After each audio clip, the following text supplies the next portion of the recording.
Bismillah, alhamdulillah, wa salatu wa salam wa rasulillah. Assalamu alaikum wa rahmatullah. Inshallah, our journey begins with the last man that escapes Jahannam. The last man that will leave, will exit Jahannam. The Prophet ﷺ described this man, يَخْرُجُ مِنْهَا زَحْفًا. He will escape crawling on all fours. In another narration, he will walk once, he will stumble once, and then the fire will lick him once, until he finally escapes. And then he turns around, horrified, and then he says, تَبَارَكَ الَّذِي نَجَّانِي مِنْكَ. Glory be to the one who has saved me from you. Only Allah knows how long he's been there for. And Brother Mazin described the punishment in that place. And then he will say in the loudest voice, no one has been given what I've been given today. And then in the corner of his eye, a tree will shoot up. He will see a tree. And he will say, Ya Allah, Ya Rabbi, let me sit under that tree. Where I am is too close to Jahannam. The heat is still getting me. Let me sit under the shade of that tree and drink from its water. So Allah subhanahu wa ta'ala will say, Ya Ibn Adam, if I give you that, would you ask me for anything else? He said, La Allah, Ya Allah. Just give me that tree, that's all I want. So Allah will give him that tree, and Allah knows his condition. And he sits under that tree, under its shade, drinking from its water. But then Allah subhanahu wa ta'ala will command another tree to be raised in the distance, better than the first one. So now the man, he already promised Allah, but he can't help himself. Ya Rabbi, that tree, please Ya Allah, give me that tree, I won't ask for anything else. Ya Ibn Adam, you already promised me, oh no Ya Allah, please just that tree. He gives him that tree, he pardons him, and he gives him that tree, and Allah subhanahu wa ta'ala knows his condition. And then he sees a third tree, more beautiful than the first two. So what am I going to do? Ya Rabb, please, Ya Rabb, just give me that tree. So Allah subhanahu wa ta'ala pardons him, and gives him that tree, and Allah subhanahu wa ta'ala knows his condition.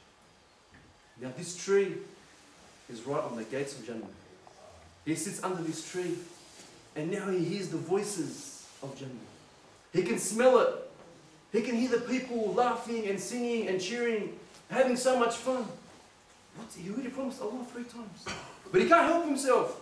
Ya Allah, please, I want to go into Jannah. Ya Ibn Adam, didn't you promise? Oh no, Ya Allah, please, Ya Allah. Ya Ibn Adam. May I sing him? What will make you stop asking me? Wish, tell me what you want. So now this man's got a shopping list. Ya Allah, I want this, and I want this, and I want this, and I want this, and I want this. And he keeps asking until he runs out of things for us.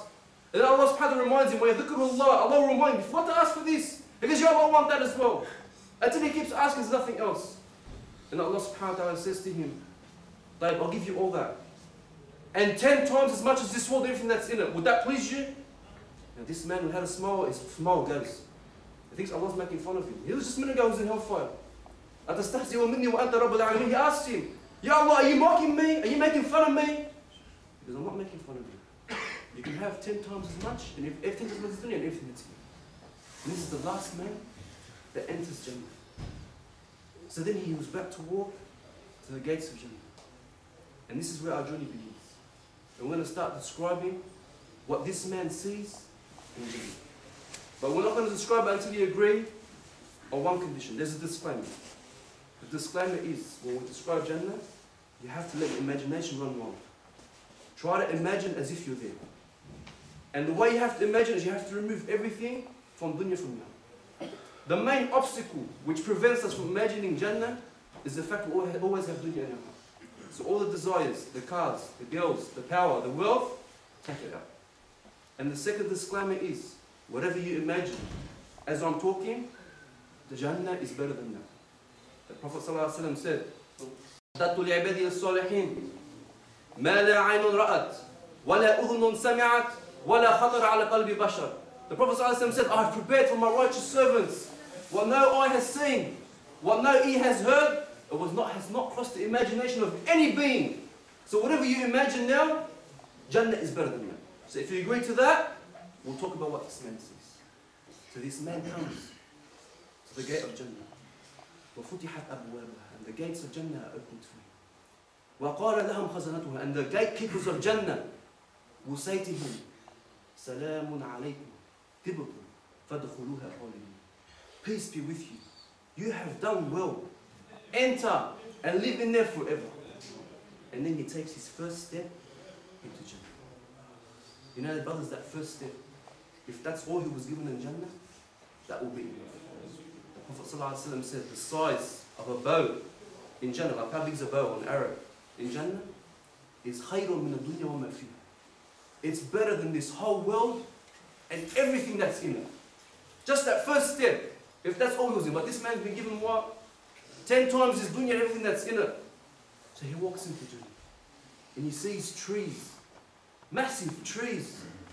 Prophet ﷺ said there is a tree in Jannah. If a rider on a horse was to ride for 100 years, he will not cross the shade of this tree. That's one tree. He sees these massive trees. Then he gets to his house. And the Prophet ﷺ described the houses in Jannah. And I want you to let your imagination run wild now. He said, لَبْنَةٌ مِّن ذَهَبٍ وَلَبْنَةٌ مِّن فِضَّةٍ. He said the house is there, one brick is made out of gold. And the brick next to it, out of silver. وَمِلَاتُهَا الْمِسْكِ. And the cement, the mortar that holds the bricks together, is the musk. Imagine this thick musk holding the bricks together. You know when someone burns that incense or that puts on that perfume and it just... Imagine that smells coming from the walls in your house. So one brick from gold, one brick from silver, the cement is missing. And what about the rocks, the pebbles? And the pebbles, the rocks in Jannah, pearls and rubies and corals. Ya Allah, just imagine this house.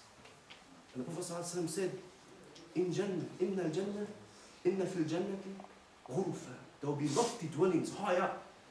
So this man will look up, you'll see rooms high up. You will see the outside from the inside, and the inside from the outside. So it's like a see-through wall. We can't imagine it, but just try. He will enter his house. He will enter his house. And then, not one, two of his wives from the Hur al-Ain will enter into his house. And I will say, I'm supposed to imagine you, right? Don't let it run too well.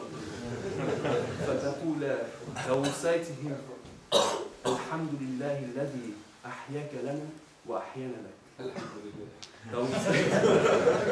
They will say, all praises be to the one who has created you for us and created us for you.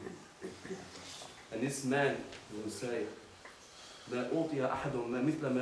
no one has been given what I have been given to them. And who's this? This is the last man to enter Jannah, the miskin, the one with the least amount in Jannah. And this is what he's saying. The last man in Jannah. This is the Jannah.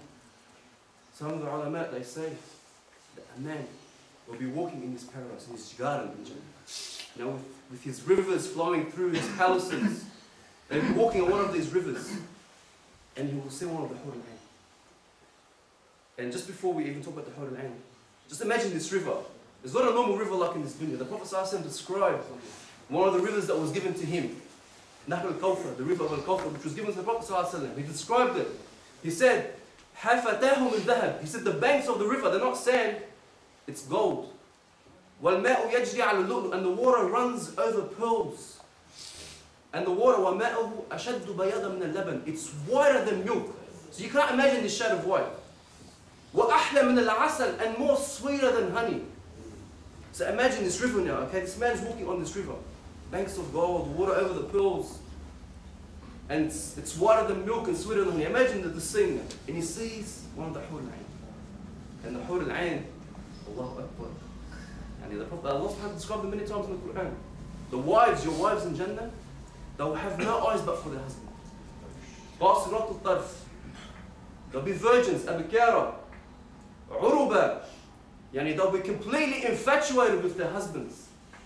Ibn Abbas said, when he was talking about this word, uruba, and they asked him to describe it, he said, yani the women will be completely, they want a piece of their husband.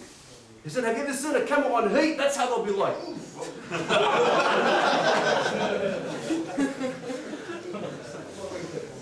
So he will see one of these Hur al-Ain. The Prophet ﷺ said, وَلَوْ أَنَّ امْرَأَةً مِنْ نِسَاءِ أَهْلِ الْجَنَّةِ. If one of these women from Ahl al-Jannah, اطلعت إلى الأرض, if she just looked, peeped at this dunya, لَأَضَاءَتْ مَا بَيْنَهُمَا. Everything in the universe will be lit up because of her beauty. And her fragrance will engulf the entire earth. Just a peep.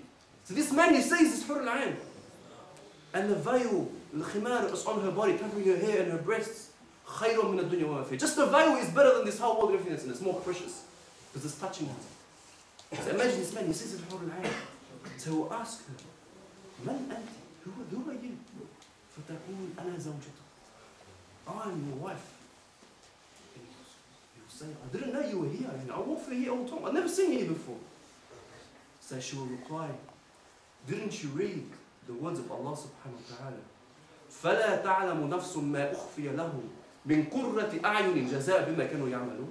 Didn't you read the words of Allah that the nafs does not know what's kept hidden for it out of reward, out of joy and beauty because of what it used to do? These are the treasures that's kept hidden for the believers in Jannah. So we have now an option. Brother Nazim described the Jahannam. We've seen now Jannah. And remember the disclaimer you promised me at the beginning. Whatever you imagine, Jannah is better than that. أَعْدَدْتُ لِعِبَادِنَا الصَّالِحِينَ. I have prepared for a righteous servant. مَا لَا عَيْنٌ رَأَتْ وَلَا أُذُنٌ سَمِعَتْ وَلَا خَطَرَ عَلَى قَلْبِ بَشَرٍ. It has not crossed the imagination of anyone. So whatever you're imagining is better than that. So now you're presented with two options. And we haven't even discussed or talked about the greatest pleasure in Jannah. We haven't even gone there yet. We haven't got time for it yet. Once, a righteous man, and he was a servant to a very wicked master. He was a slave to a very wicked master. And his master ordered him to plant some wheat. So he wanted to teach his wicked master a lesson. So he went and planted barley. He grabbed seeds of barley and planted barley. And the master didn't know what this man planted until it was coming time close to the harvest. And when he saw what kind of plant was produced, he got very angry. He called his slave and he scolded him. Started telling him off. And in a rage he asked him, why did you do that? Why did you do that? Why did you plant barley and I asked you to plant wheat? He said, why not? Because how can you expect to do the haram and in that judgment enter the Jannah? The seeds you plant is what you reap in the end.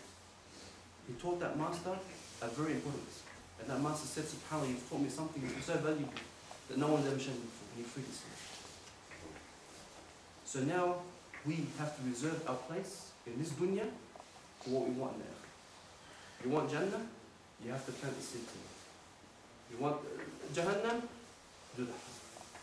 The Prophet ﷺ said there is a door in Jannah. And there's many doors, many gates, 8 gates in Jannah. Each gate is different. There's the Bab al-Jihad, the door of Jihad, door of prayers, door of Zakat. One of the gates is Bab al-Rayaan, the door of Rayaan. The Prophet ﷺ said this door on the Day of Judgment will be opened. And a voice will call out, all those who used to fast, stand up and enter this door. And to all those who fasted, enter the door. And this door will be closed. And no one will enter this door after that. This is a door exclusive for those who used to fast. So in Ramadan, let us make our fasting. Let us plant the seeds of Jannah. Assalamu alaikum. Allah Abdullah, imagine this goes, I'm going to walk away, the only thing that imagines the Hurayn. This your Jannah, will gates of the Jannah, will the Hurayn. Especially that guy there with the Where's the other one? That one there too. Like the third one's Alhamdulillah. Allah is man. SubhanAllah, the most effective part is as much as you try and imagine the most beautiful thing in your life, Jannah is always better. You sit down and you imagine this palace that does not exist on the surface of this earth, and subhanAllah, in the Jannah it's better. You imagine this beautiful scenery, and in the Jannah it's still better. And this is all for her, as the brother said, what Allah says, I had prepared that for my righteous servants. For my righteous servants. Who's that? Those who obey Allah Azza wa Jalla. Allah make us from them. And ikhwani, in a gathering like this, in a moment like that, the angels go back to Allah subhanahu wa ta'ala.